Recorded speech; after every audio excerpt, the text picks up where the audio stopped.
El sistema solar, nuestro hogar, inmenso, majestuoso, pacífico. Vuelva a pensarlo. En un principio no había nada más que una enorme capa fina de gas. ¿Cómo pudimos transformarnos de eso a esto? Cuando observamos el cielo, estamos buscando nuestros orígenes, lo que sucedió. Si se analiza la historia del sistema solar, se puede presuponer un nacimiento tremendamente caótico. Parece un pinball planetario. Fueron sucesos extremadamente violentos. Se trata de una historia de supervivencia impresionante. Es la formación de nuestro sistema solar.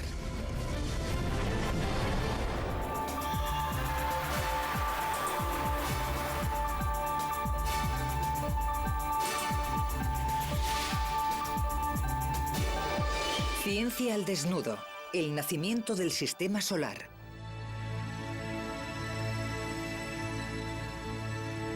A lo largo de la historia, los cielos han inspirado asombro y sobrecogimiento en los observadores humanos.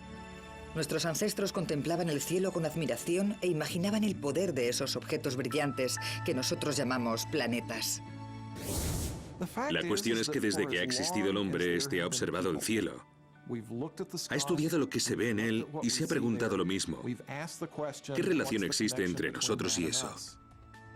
En la antigüedad se construyeron megalitos, templos y pirámides con los que predecir sucesos cósmicos y adorar a los dioses del cielo. Sin embargo, los primeros telescopios desvelaron que el universo era muy diferente a lo que nos habíamos imaginado.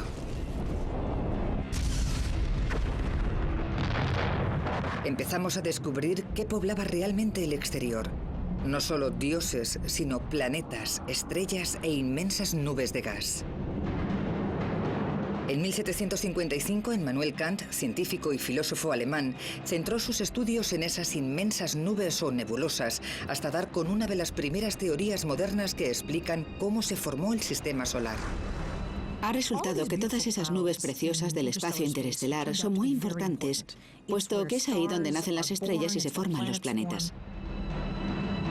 La idea clave de Kant, es decir, que las nebulosas podían colapsar y condensarse hasta formar planetas y estrellas, recibe el nombre de teoría nebular. 250 años más tarde, esta teoría sigue ayudando a explicar el nacimiento de nuestro sistema solar.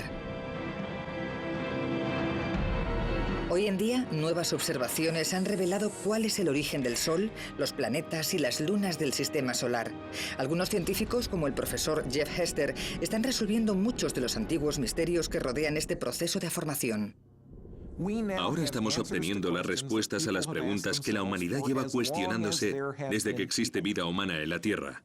Y esas respuestas cambian el concepto que tenemos de nosotros mismos.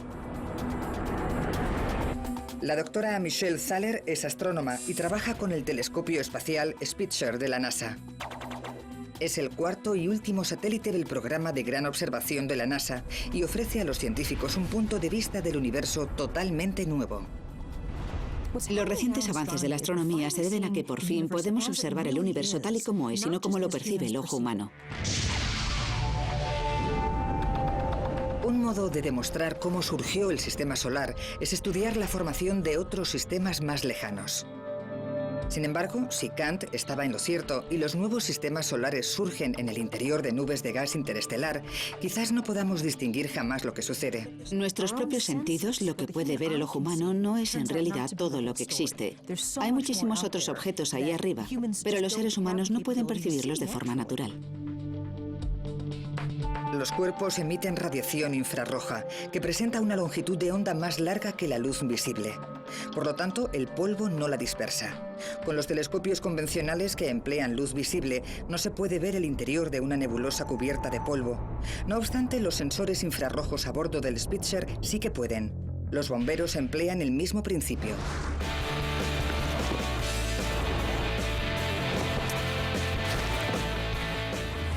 Esta habitación está repleta de humo. No hay manera de ver con nuestros ojos o con una cámara normal qué sucede en el interior. Por eso los equipos de bomberos emplean cámaras de infrarrojos para detectar a las personas que están en la sala, aunque en realidad lo que observan es el calor de su cuerpo. El Spitzer funciona del mismo modo, ya que consigue divisar planetas dentro de gigantescas nubes de humo y polvo, lo mismo que logran hacer estos chicos con personas. La luz visible se bloquea completamente con el humo y el polvo, pero la luz infrarroja presenta una longitud de onda más larga y es pura coincidencia que no haya elementos químicos que la detengan. Puedo ver que hay una persona ahí dentro. Señor, ¿puede oírme? ¡Despierte! ¡Fuego! ¿Está bien? Creo que ahora se pueden imaginar mejor en qué medida somos capaces de detectar lo que antes de emplear el telescopio espacial Spitzer nos era imposible. Una cámara en una habitación llena de humo es una cosa, pero un telescopio en el espacio exterior es algo muy distinto.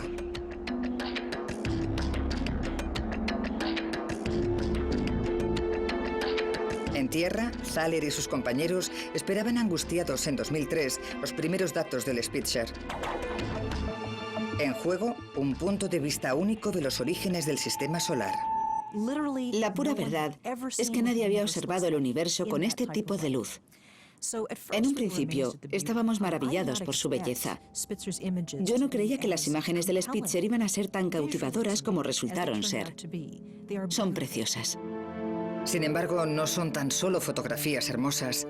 Lo importante es que al observar cómo se forman otros mundos lejanos, también estamos aprendiendo cómo nació nuestro propio sistema. Uno de los privilegios de observar la formación de estrellas y planetas es que, de hecho, es una especie de viaje en el tiempo. Nos remontamos de este modo a nuestros orígenes hace miles de millones de años.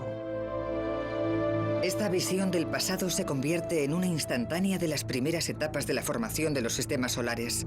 Esta es la mejor imagen que se puede obtener del colapso de una nebulosa. De hecho, gracias al Spitzer, hemos conseguido distinguir el momento en el que el polvo comienza a acumularse y calentarse, hasta que al final emerge la nueva estrella. De este modo, resulta que la teoría que Kant definió hace 250 años es básicamente cierta. Nuestra propia nebulosa empezó a colapsar hace 4.600 millones de años. Es probable que llevara girando lentamente en el espacio desde su formación, pero cuando se produjo el colapso, comenzó a girar mucho más deprisa. Esto responde a la ley de la física conocida como la conservación del momento angular. A medida que se contrae la nebulosa, se concentra la misma cantidad de energía en un espacio más pequeño, y para conservar el momento debe aumentar la velocidad de rotación. Debido a su propia gravedad, nuestra nebulosa empezó a colapsar y girar cada vez más deprisa hasta que se formó un trozo denso de materia en el centro. Había nacido una protoestrella. Al principio, el calor que emanaba se debía a la fricción, pero al alcanzar los 10 millones de grados Celsius, empezó a actuar la fusión nuclear. Hace 4.500 millones de años, acababa de nacer nuestra estrella. Los átomos de hidrógeno se fusionaron hasta formar helio y durante el proceso se liberaron protones. El Sol acababa de emitir sus primeros rayos de luz, una luz que sigue brillando 4.000 millones de años después. Nuestra estrella se asemeja a un horno nuclear enorme de 1.600.000 kilómetros de diámetro. A día de hoy parece una transformación muy pacífica, puesto que el Sol irradiaba una suave energía por todo el sistema solar primigenio. Se desarrollaba todo tipo de actividades. Los objetos cambiaban muy rápidamente. Había violencia, explosiones y radiación intensa. Creo que nuestro origen fue bastante espectacular. Una investigación reciente sugiere que el nacimiento del sistema solar no fue nada pacífico. Es probable que nuestro Sol surgiera, de hecho, producto de uno de los acontecimientos más violentos del cosmos, la muerte explosiva de otra estrella. Parece que antes se produjo otra explosión más grande tras la que nació el universo entero. El Big Bang. Nadie sabe qué desencadenó esta gran explosión, pero se cree que tras ella se formó el espacio, el tiempo y toda la materia del universo. No obstante, algunos astrofísicos, como el profesor Stan Busley, no saben cómo justificar que durante el proceso no se elaborara casi ninguno de los 88 elementos químicos de la naturaleza. Cuando observamos a nuestro alrededor no vemos solo hidrógeno y helio, hay planetas y personas. Nosotros estamos hechos de carbono y oxígeno y los planetas de hierro y silicio. Y estos elementos no surgieron en la gran explosión, debieron de provenir de otro lugar. Aquí, en la Tierra, hemos aprendido cómo crear nuevos elementos por nuestra cuenta mediante la tecnología nuclear. Lo mismo sucede dentro de las estrellas. El hidrógeno y el helio del Big Bang se fusionan para producir elementos más pesados. Y si la estrella es lo suficientemente grande, en el ocaso de su vida realiza algo espectacular: explota.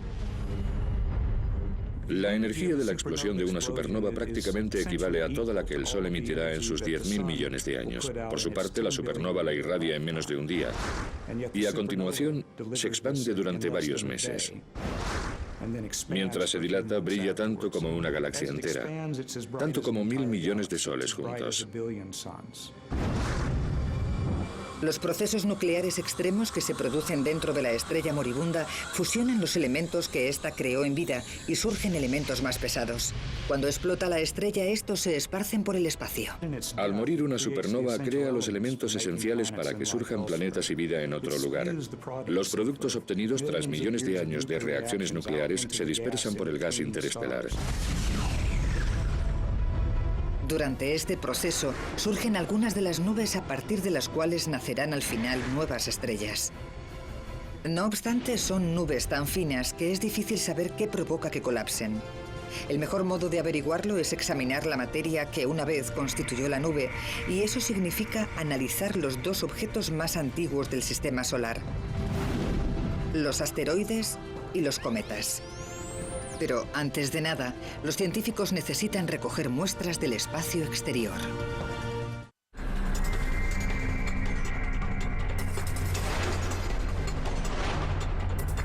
Los cometas son reliquias de los primeros días de existencia del sistema solar y pueden ofrecer datos que permitan entender nuestro origen. Sin embargo, para poder estudiarlos en profundidad, los científicos necesitaban muestras. En 1981, un hombre, el Dr. Peter Shaw de la NASA, empezó a trabajar en la idea de recolectar fragmentos de cometa. Es una especie de ciencia forense espacial. Algo parecido a lo que se ve en esos programas de televisión en los que buscan un fragmento de pintura o un pelo en la escena del crimen. Algo muy similar a lo que estamos intentando hacer nosotros. Shaw y sus compañeros diseñaron el Stardust, que debía viajar a más de 480 millones de kilómetros de la Tierra para recoger pequeños fragmentos del cometa Bill 2, pero había un problema. Las partículas de polvo iban a poseer una velocidad 6 veces superior a la de una bala, y pese a ello, Shaw necesitaba que llegaran a la Tierra intactas. Lo que necesitaba era un material especial que fuera capaz de contener una bala a gran velocidad, que pudiera capturarla sin romperla. Lo que necesitaba era recoger la bala sin que explotara. Shaw debió realizar más de 2.000 experimentos para perfeccionar el aparato que se iba a emplear en la pesca de cometas. Estaba fabricado con el mismo elemento químico que el vibrio, el dióxido de silicio, pero presentaba una densidad 1000 veces inferior a la de este. Shaw lo llamó aerogel de silicio con gradiente suave. Si existía algo que pudiera detener las partículas de cometa, era este material. Con las celdas de captura fabricadas de aerogel, la sonda estaba lista para izar el vuelo. Despegó el 7 de febrero de 1999 sobre un cohete Delta. Se enciende el motor y despega por fin la nave espacial Stardust, que volverá convertida en una máquina del tiempo llena de elementos procedentes de la formación del sistema solar. Su viaje de más de 3.200 millones de kilómetros duró casi 5 años, pero por fin llegó la noche del encuentro con el cometa. Desde la sala de control, todo lo que podían hacer Shaw y sus compañeros era esperar. Habíamos realizado muchas simulaciones, pero la pregunta seguía siendo si iba a cruzarse con un cometa. Y si no era así, ¿habría recogido algo de materia después de todo? Hubiera sido algo terrible que a la vuelta no trajera nada en su interior. Finalmente, en 2004, la cápsula entró en la atmósfera de la Tierra. Aterrizó sin problemas y los científicos se apresuraron a transportar el valioso cargamento al laboratorio. En cuanto lo abrieron, supieron que la misión había sido un éxito. Si se hubiera capturado una sola partícula que podía verse sin necesidad de un microscopio, me hubiera dado por contento, pero es que había más de 3 docenas. Fue un logro increíble.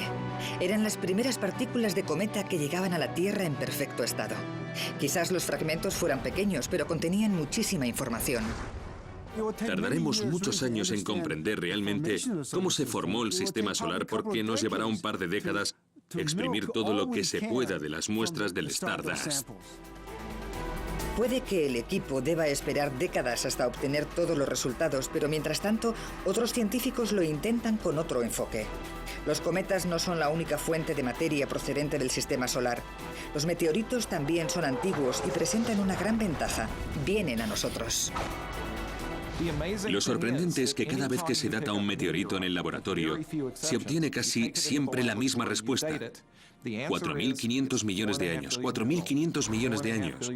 Por tanto, estos fragmentos son restos del sistema solar primigenio. En consecuencia, lo que se tiene en la mano es una pieza clave que relaciona el inmenso universo con cualquier individuo, con nuestra existencia en general y con la historia que ha hecho que lleguemos hasta aquí.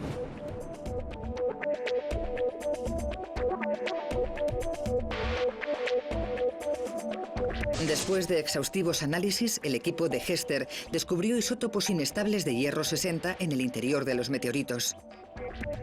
Fue algo totalmente inesperado. El hierro 60 se desintegra con relativa rapidez, así que debía de proceder de algún sitio cercano. Si hubiera atravesado una gran distancia, habría tenido suficiente tiempo para descomponerse en otro isótopo antes de que el meteorito lo atrapara. Solo una supernova puede fabricar hierro 60, así que tuvo que haber una en activo cerca del joven Sol. Fue sorprendente que obtuviéramos una prueba tan irrefutable de que el joven Sol, el sistema solar primigenio, estuvo rodeado de un ambiente violento cerca de una estrella enorme y que sufrió la explosión de una supernova. Nos dimos cuenta de que ese hecho iba a modificar el modo de comprender lo que ocurre en la actualidad y lo que había sucedido en los orígenes del sistema solar. A pesar de las fuerzas violentas que se despertaron, puede que nuestro sistema solar se formara junto a una supernova. Estos hechos son tan violentos que redefinen todo lo que le rodea. Las ondas de choque procedentes de la explosión de supernovas impactan en todo lo que se encuentra a 20 años luz a la redonda. Es la consecuencia de la onda expansiva de una bomba galáctica. Lo prodigioso es que fuera exactamente esa fuerza destructiva lo que se necesitaba. La onda expansiva puede hacer que se concentre la materia dispersa del mismo modo como se recoge el polvo con una escoba. Por consiguiente, el colapso de nuestra gigantesca nube de polvo pudo haberse visto inducido por la explosión de una supernova cercana. Las ondas de choque hicieron que se comprimiera el gas que había a años luz, y es esta compresión la que provoca el nacimiento de otras estrellas. Quizás la onda expansiva amontonara la materia de nuestra nebulosa y cuando estuvo lo suficientemente comprimida empezó a hacer su efecto la gravedad y se inició el colapso. En el interior de la nebulosa, girando alrededor del joven Sol, comenzaron a tomar forma los planetas. Hoy en día los científicos empiezan a comprender los sorprendentes procesos que los crearon.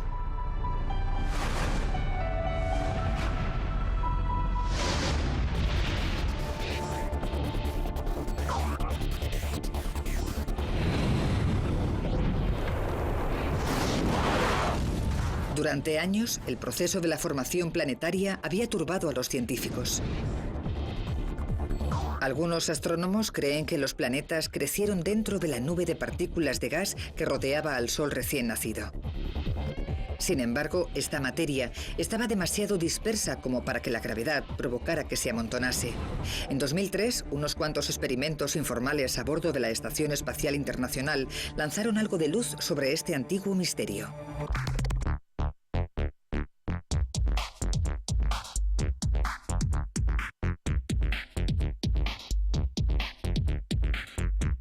En el tiempo libre, el astronauta Don Pettit se dedicaba a realizar unos pequeños experimentos en los que observaba cómo se comportaban las partículas en ausencia de gravedad.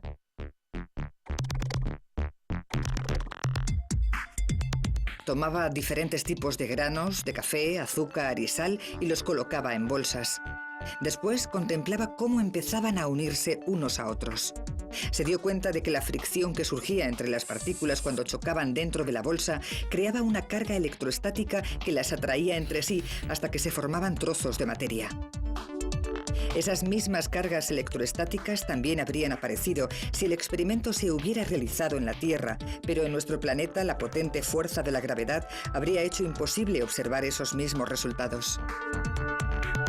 Petty y sus compañeros se dieron cuenta de que lo que ocurría en ausencia de gravedad dentro de la estación espacial podría haber sucedido del mismo modo en el ambiente de gravedad cero del sistema solar primigenio. Las partículas del disco protoplanetario cargadas debieron de comenzar a atraerse. Entre los científicos planetarios como Jack Lissauer, este proceso recibe el nombre de acreción. Observamos signos de acreción en nuestra vida diaria. Por ejemplo, las gotas de lluvia se condensan en pequeñas gotitas alrededor de motas de polvo y colisionan unas con otras cuando caen. Del mismo modo, las partículas colisionan dentro de la nebulosa solar y se convierten en objetos más grandes. Cuando los fragmentos alcanzan el tamaño de una montaña, empieza a actuar la fuerza gravitatoria, más potente que la fuerza electrostática, así que se acelera el proceso. En un periodo de 1 millón de años, esos fragmentos pueden convertirse en planetesimales, o partes de planetas, que con el tiempo formarán un planeta entero.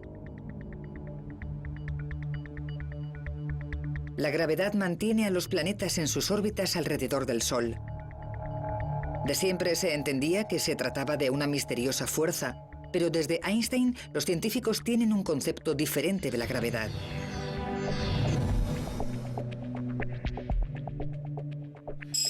La mayoría de las personas saben que la gravedad del Sol mantiene los planetas en sus órbitas. Lo que vamos a hacer a continuación es ir un poco más allá para saber cuál es la verdadera naturaleza de esta fuerza. La primera ley del movimiento de Newton, la ley de la inercia, establece que todo cuerpo permanece en reposo o en movimiento uniforme rectilíneo si no actúan fuerzas sobre él. Ahora vamos a comprobarlo en esta superficie plana. Si esta bola representa a un planeta y lo hago rodar por la superficie, presentará un movimiento uniforme rectilíneo. Ahora bien, Einstein aportó algo en este aspecto. Einstein aseguró que si se toma una masa, por ejemplo, la masa del Sol, que representamos aquí con este émbolo, esa masa tendrá el efecto de distorsionar la relación del espacio-tiempo.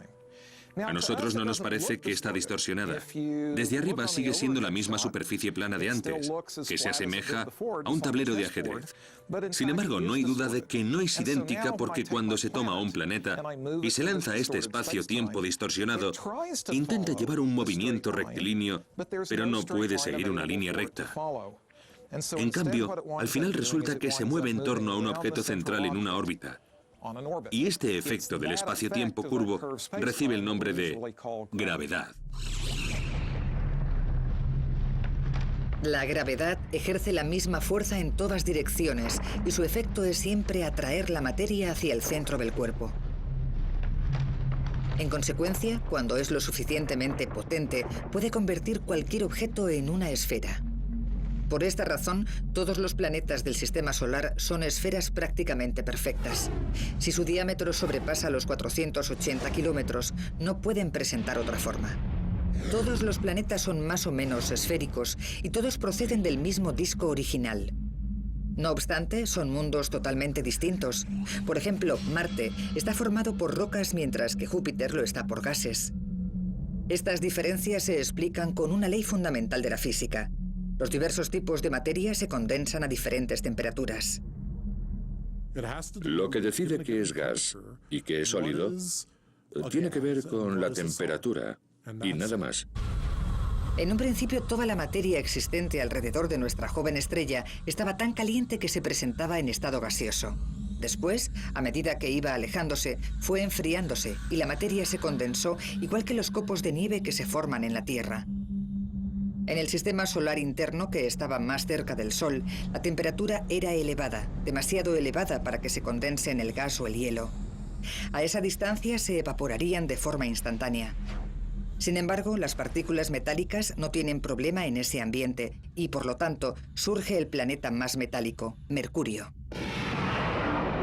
El astrofísico Steve Dees es una autoridad en formación planetaria.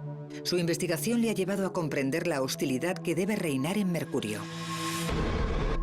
No hay atmósfera ni océanos, solo hay roca y la zona que está orientada hacia el Sol alcanza tal temperatura que, por ejemplo, el plomo se fundiría sin problemas.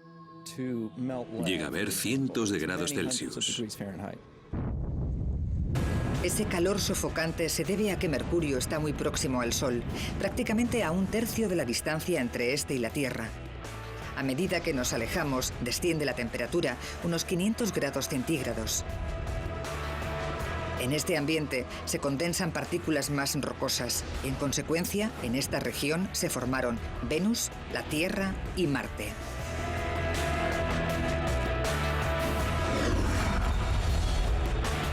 Puesto que la órbita de Venus se encuentra a unos 48 millones de kilómetros de la de Mercurio, podríamos esperar que fuera un lugar más habitable. Venus es posiblemente el lugar del sistema solar que más se acerca a nuestro concepto de infierno. La presión es tremenda, la temperatura es muy elevada y llueve ácido sulfúrico. A 42 millones de kilómetros de allí se encuentra nuestro planeta Tierra. La Tierra ha recibido el apodo de Ricitos de Oro. No es muy cálida ni muy fría. Su órbita se halla a la distancia correcta del Sol y de ese modo puede existir vida. Nuestro planeta cuenta con una capa de ozono protectora que nos salvaguarda de la radiación nociva de los rayos UVA y un campo magnético que repele la radiación cósmica mortal. La Tierra es además el único planeta interno que posee una luna grande. Hoy en día, algunos científicos como Gary Lofgren siguen estudiando las muestras que trajeron los astronautas del Apolo hace 30 años.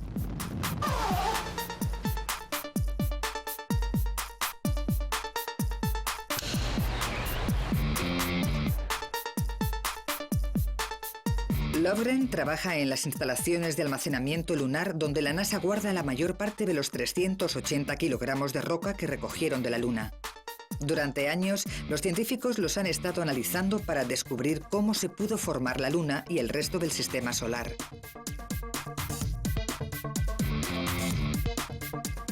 Se trata de una fuente inestimable para los geólogos. Y los astronautas del Apolo dieron mucha importancia a recoger el mayor número de muestras posible, incluso desoyendo las órdenes. Neil Armstrong se aseguró personalmente de volver con un montón de rocas. En mi opinión, decidió desobedecer las órdenes, puesto que para llenar una caja de piedras desapareció del objetivo de la cámara, algo que tenía prohibido. Cuando se analizaron estas muestras en el laboratorio, pronto se obtuvo información sorprendente. Rápidamente descubrimos que los elementos químicos presentes en la Luna eran muy diferentes de los de la Tierra y no casaban con los que esperábamos encontrar según nuestras teorías. Resultó que las rocas lunares y por consiguiente la Luna en sí eran más jóvenes de lo que se había pensado. Todas las teorías que habíamos definido se desmoronaron después de estar allí. Tardamos varios años en dar con alguna explicación. Si la teoría nebular estaba en lo cierto, tras la formación del sistema solar interno no podía haber quedado suficiente materia para que surgieran las lunas. Este enigma no se resolvió hasta que, tras décadas de trabajo concienzudo, los científicos hallaron otra hipótesis. En un panorama violento y devastador, la Tierra había tenido que experimentar un choque frontal interplanetario.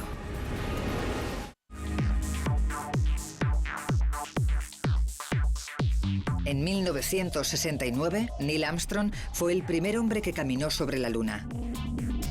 Solo después de que los astronautas del Apolo trajeran muestras lunares, pudieron comprender los científicos cómo se había formado nuestro satélite. El estudio de los isótopos químicos sugirió que la Luna está constituida en parte por materia procedente de la Tierra. Un descubrimiento totalmente inesperado. Los investigadores no sabían explicar cómo podía haber llegado hasta allí. Finalmente se expuso una nueva teoría, una teoría audaz que sugiere que en el sistema solar primigenio no había 8, sino 20 objetos de tamaño planetario en órbita alrededor del Sol. Cuando se piensa en las primeras etapas de la formación planetaria, hay que imaginarse que era una especie de pinball. Todos los objetos iban de un lado a otro a gran velocidad y de vez en cuando chocaban entre sí.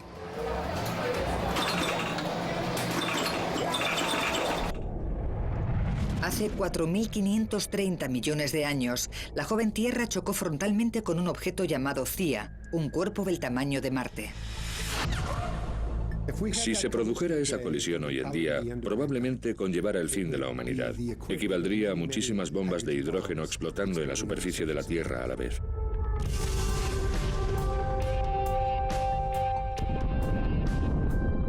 fue un impacto atroz.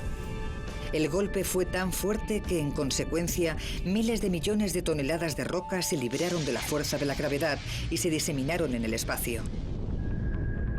La materia quedó atrapada por la fuerza gravitatoria de la Tierra y entró en órbita. Durante varios millones de años, fue amalgándose hasta convertirse en la Luna. Esta colisión reafirma la supuesta violencia reinante en el sistema solar primigenio. Por entonces, un número infinito de cuerpos giraban en órbitas caóticas. A menudo causaban estragos, pero algunos objetos se transformaron en elementos permanentes de nuestro sistema. Por ejemplo, se cree que los 2 satélites de Marte, Phobos y Deimos, eran asteroides captados por la gravedad de Marte. Estas 2 lunas son relativamente pequeñas. Incluso Phobos, la más grande, no es más que una 10ª parte de la Luna.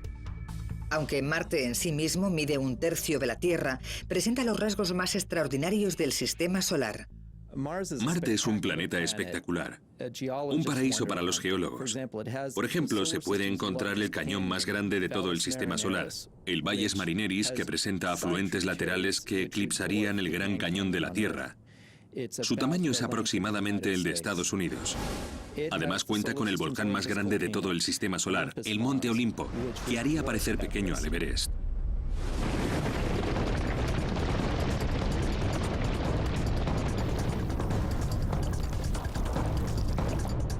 Marte es el último de los 4 planetas terrestres internos. Son cuerpos rocosos que orbitan dentro del cinturón de asteroides. La razón por la que estos planetas no crecieron más solo puede explicarse con una falta de materia. En el sistema solar primigenio no había mucha cantidad de roca y metal. Constituían un 0,6% de toda la materia disponible. Además, los planetas internos no podían acumular componentes gaseosos porque hacía demasiado calor para que se condensaran. Por lo tanto, todos los gases se solidificaron más lejos. Pero antes de llegar a esa zona y a los planetas externos, hay que atravesar el cinturón de asteroides. La ciencia ficción ha dado la imagen de que es una zona abarrotada y difícil de cruzar.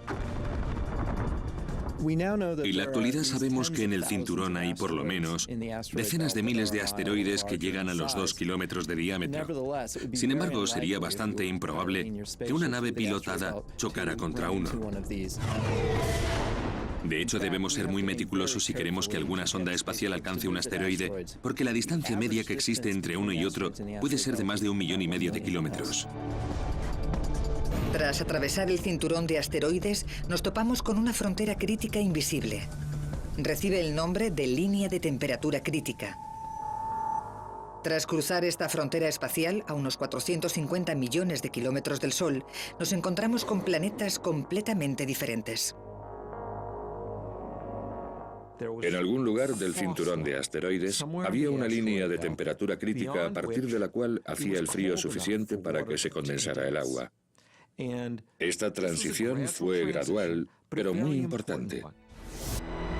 Más allá de esta línea, los llamados planetas externos fueron tomando forma. Son mundos muy diferentes comparados con los planetas internos, y esto se debe al tipo de sustancia que se condensa en esta zona más fría. A una temperatura de menos de 37 grados Celsius, los compuestos de hidrógeno, como el agua, el metano y el amoníaco, son capaces de condensarse, y en el sistema solar primigenio había billones de esos elementos. Sin embargo, los planetas externos debieron alcanzar una masa 10 veces superior a la de la Tierra para empezar a crecer. Esa cantidad de masa es la que les proporciona la fuerza gravitatoria necesaria para atraer a billones de toneladas de gas. Como una bola de nieve. Cuanto más grande eran los planetas, mayor cantidad de gas atraían. Debió de ser una carrera contrarreloj para ver cuál de los 2 núcleos crecía más deprisa, teniendo en cuenta que el disco de gas que los rodeaba era limitado. Dio la casualidad de que Júpiter y Saturno estaban en el lugar adecuado. Rápidamente se convirtieron en superplanetas gigantes. Y puesto que en la actualidad están formados por un 90% de gas, también se les conoce como los gigantes gaseosos. El más grande es sin duda Júpiter. Este planeta gigantesco posee una masa que es 300 veces superior a la de la Tierra, mientras que su volumen es 1000 veces más grande. Según Hal Levison, tenemos suerte de que Júpiter sea tan inmenso, ya que la gravedad de este planeta es tan poderosa que a menudo desvía la trayectoria de algunos cometas que, de otro modo, penetrarían en el sistema solar interno. De hecho, Júpiter es el hermano mayor que nos protege del medio hostil que existe más allá de su órbita. Y, en particular, nos salvaguarda de esos pequeños cometas helados que podrían chocar contra nosotros. Sin embargo, Júpiter los desvía al exterior del sistema solar. Saturno es el segundo planeta más grande del sistema solar. Y resulta que tenemos suerte de que no creciera más. Según los experimentos que hemos realizado, si hubiera habido en un mismo sistema solar 2 planetas del tamaño de Júpiter, habrían acabado por atraer al resto de planetas. Nosotros estuvimos muy cerca porque Saturno no es mucho más pequeño que Júpiter. Casi no nos convertimos en un sistema solar estable. Con que hubiera crecido un poco más, no estaríamos hoy hablando de ello.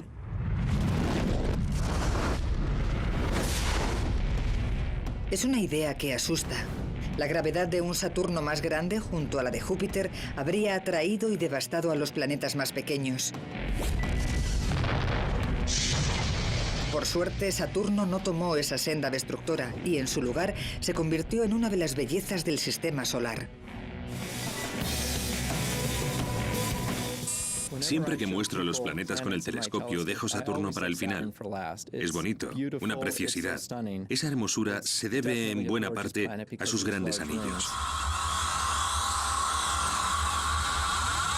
Los anillos están compuestos por miles de millones de fragmentos que crecen y se desintegran continuamente debido a las fuerzas gravitatorias opuestas de Saturno y sus lunas.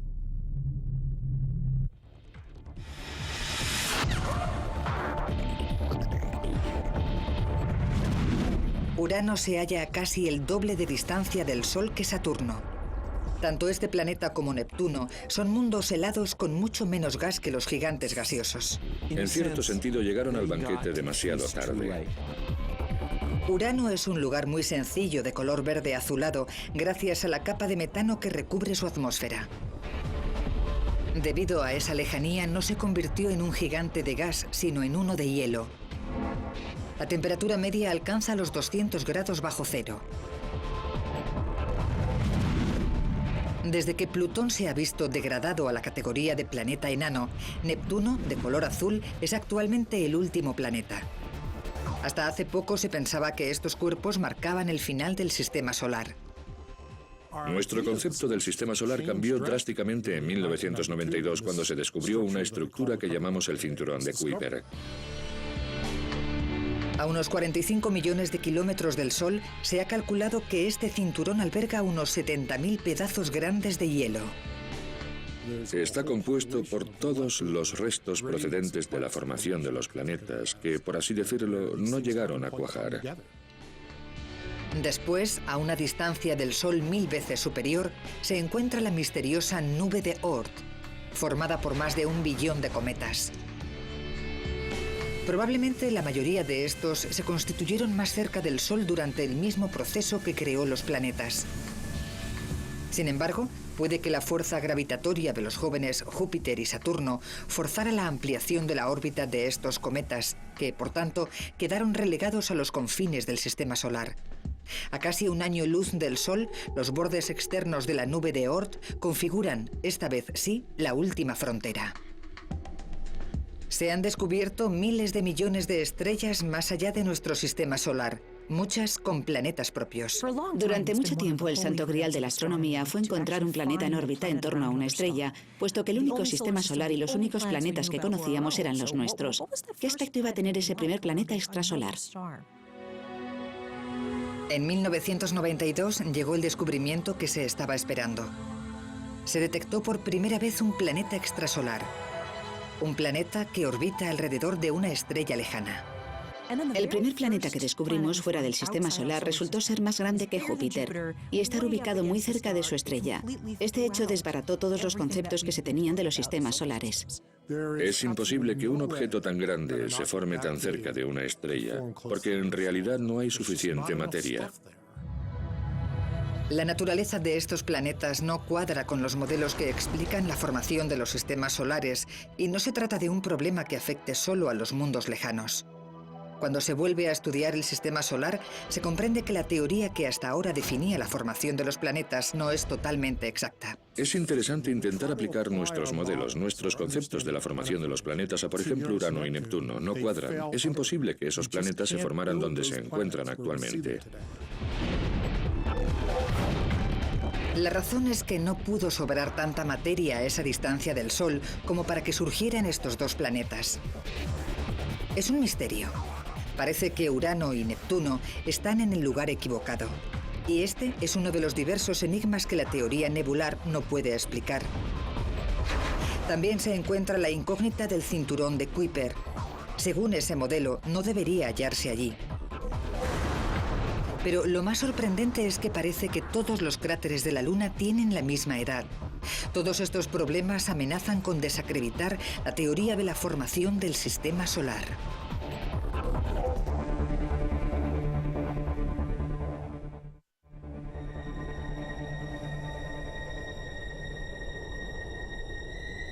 La Luna puede ser nuestro vecino más cercano, pero aún esconde numerosos secretos.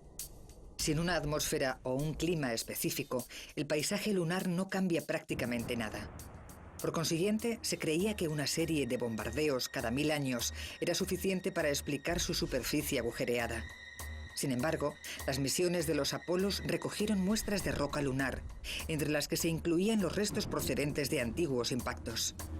Los resultados de los análisis contaron una historia muy diferente. A medida que estudiábamos la Luna, quedaba claro que un gran número de los cráteres surgieron hace unos 3.900 millones de años, y por tanto durante esa época debió de haber una concentración elevada de colisiones. Los geólogos lunares emplean métodos de datación radiométrica para determinar la edad de las muestras. Fue una gran sorpresa descubrir que la mayor parte de los cráteres se formó en un periodo relativamente breve de bombardeos.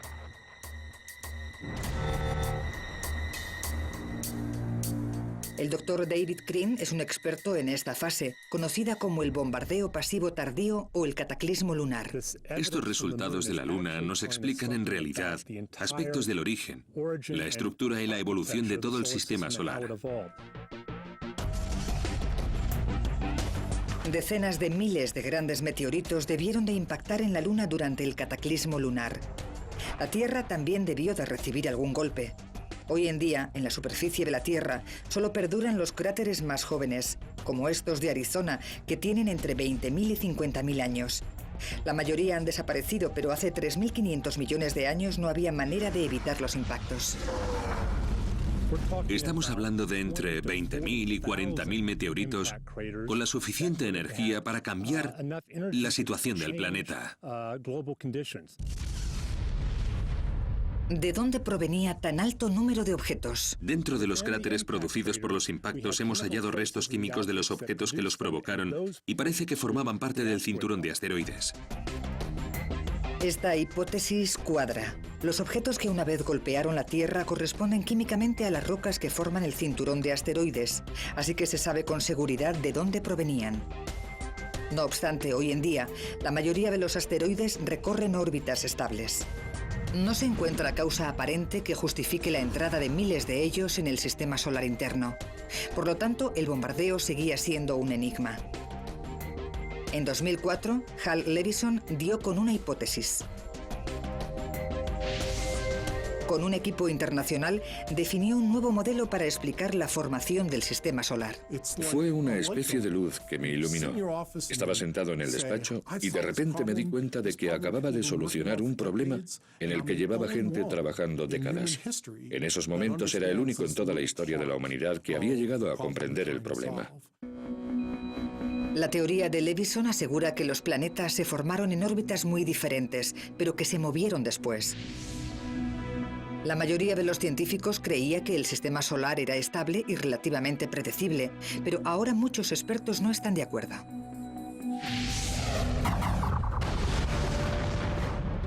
Quizás se deba a la sabiduría popular. Posiblemente los astrónomos jamás se plantearon que los planetas no hubieran nacido donde los vemos en la actualidad, pero estos experimentos numéricos demuestran que migraron y que incluso llegaron a chocar entre sí hasta cambiar de orden. Es algo sorprendente y nuevo. Según las simulaciones de Levison, Júpiter y Saturno se atraían cada vez que sus órbitas se acercaban, pero en general estas fuerzas se anulaban. Solo cuando Júpiter giraba alrededor del Sol al doble de la velocidad de Saturno, ocurrió algo espectacular. Recibe el nombre de resonancia de 2 frente a 1 y ocurrió hace 3.900 millones de años. Esa posición hace que se muevan y se agiten los planetas. En lugar de anularse, las fuerzas gravitatorias de ambos planetas tomaron la misma dirección. Levison lo compara con empujar un columpio. Cada empujón hace que éste suba más alto. En el caso de Júpiter y Saturno, esos empujoncitos gravitatorios provocaron que crecieran sus órbitas hasta donde se encuentran hoy. Pero ese proceso también afectó al resto de planetas. Urano y Neptuno no pudieron soportarlo y se volvieron locos. Sus órbitas empezaron a cruzarse, la fuerza de la gravedad los atraía, o uno acababa en el exterior mientras el otro se veía arrastrado al interior. También giraron en torno a Júpiter y Saturno. Según esta teoría, es probable que Urano y Neptuno cambiaran de lugar y en consecuencia expulsaran cientos de asteroides fuera de sus órbitas. Solo pudo reinar el desastre. Algunos asteroides se vieron expulsados al exterior mientras otros se dirigían al Sol. Miles de ellos impactaron en los planetas interiores y en la Luna terrestre. Puede sonar a una transformación demasiado caótica para ser cierta, pero diversas pruebas empiezan a sugerir que eso fue exactamente lo que sucedió. No podría volver a ocurrir. Júpiter y Saturno se encuentran demasiado lejos. Sin embargo, este acontecimiento debió de ser clave en la formación del sistema solar. Lo increíble es que se desarrollara de este modo, porque podría haber habido un final muy diferente. Podría haberse tratado del tipo erróneo de estrella o podría haber habido demasiados planetas gigantes. Hay tantos aspectos que podrían haber salido mal, que es una suerte que estemos actualmente aquí. A diferencia del sistema solar diverso que vemos hoy, podíamos haber permanecido siendo cenizas, gas y polvo. ¿Qué sucederá en el futuro? Dentro de 5.000 millones de años, cuando el Sol se quede sin energía, empezará a expandirse y arrastrará consigo a todos los planetas interiores. Algunos sobrevivirán como mundos fantasmagóricos en órbita alrededor de una estrella muerta. No podrá ser de otra manera. Pero, de momento, tenemos suerte de seguir con vida.